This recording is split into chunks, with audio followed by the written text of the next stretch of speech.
Good afternoon, everybody. Scott with Pratt & Associates Realty. I've got some information from Altos Research and also Eurodollar University, two very good sources. Inventory is still climbing. We're at 731,000 single-family homes unsold on the market right now. That is way up from last year, and that's a great sign. It's 31,000 more units than Mike Simonson over at Altos Research thought would be added into the market, so that's great. Tomorrow is the last quarter of the year, guys. Now, I started this whole video series in December of last in December of last year, so we're coming up on my 1-year anniversary, and I'm kind of surprised that the year has flown by. It's been an interesting year.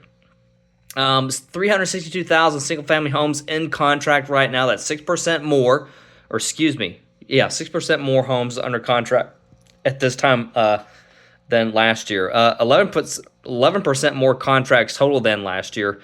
63,000 new listings, 9,400 immediate sales. Now, next week, these numbers could be skewed because of the hurricane that we had, Hurricane Helene. Y'all saw the last video I did where I was looking at the Chattahoochee and how high it rose up. It does seem, though, that the market's heating up again, that the demand is starting to kind of fill in. Now, FMLS releases data every single month as well, so I'm going to go on there tomorrow and check that information and see what's going on as far as pending sales. It looks like pending sales are coming up. So with the interest rates having been down for most of the month of September, it does seem like buyer demand is picking up. What I hope for is that once we've gotten up to the 731,000 single-family homes sold range, we're in a place of recovery. Maybe it's just going to be a lot more just transactions in general.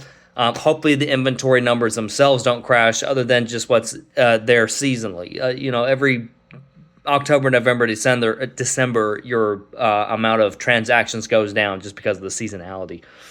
From 40.3% price reduction. So still prices are kind of being corrected and fixed at this time.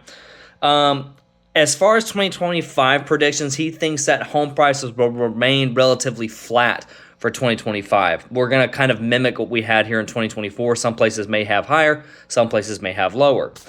Now, from Eurodollar University,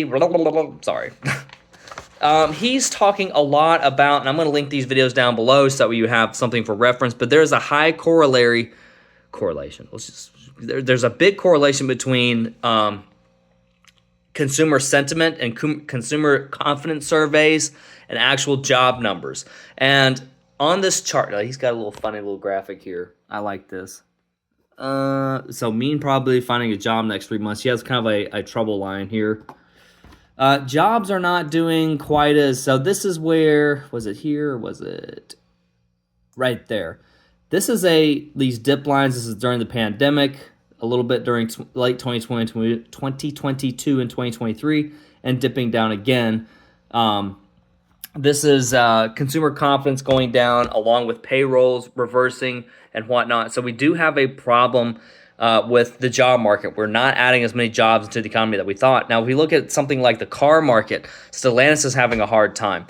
A lot of Volkswagen is not expanding like they used to or like they were planning to, and we have talked about that in videos past. Lumber prices are still in their lowest level ever. But builders are starting to build again, and permits are being pulled. But so that is good. But now something else. I was listening to another podcast today. It was a farmer podcast. I was listening to something about farming and the farming business, and they were talking about how wheat and grains are selling for lower prices now. It sounds like as far as like the pandemic till now, we have a supply chain constraint unraveling itself. Overproduction, oversupply, commodity prices going down, and it's going to, unfortunately, sounds like we're going to have a bit of a deflation. The job market's going to be key, guys, for this next coming year, and we got to keep watching the job numbers these next 3 months and see what 2025 is going to start off with. Are there going to be signs of recovery? Are there going to be signs of further deflation? What are we going to see? And we've got to keep our eyes on this now. Now we actually have a vision for what we're going to expect for 2025. So keep your head in the game and keep watching all this information. Like, click, subscribe. Thank you so much for watching today. Have a great day. Bye.